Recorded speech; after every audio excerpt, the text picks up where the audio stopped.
In the not-too-distant future, artificial intelligence systems like ChatGPT will help doctors make important decisions about diagnosis and treatment. But how safe and effective will that assistance be?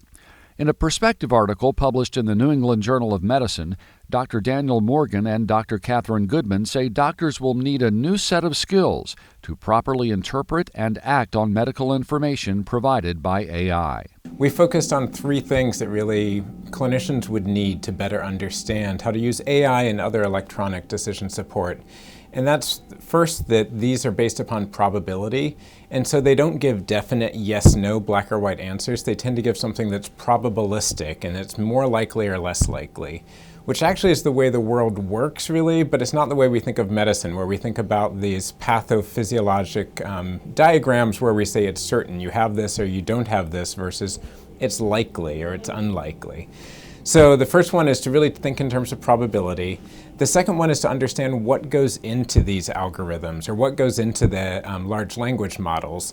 Computers don't have all the information available, and so if they don't have information, they obviously won't use it, and some of the algorithms may not access the right information. So to be aware of what goes into it when you interpret it, knowing that it could miss certain parts of the history, say, that weren't in the electronic health record.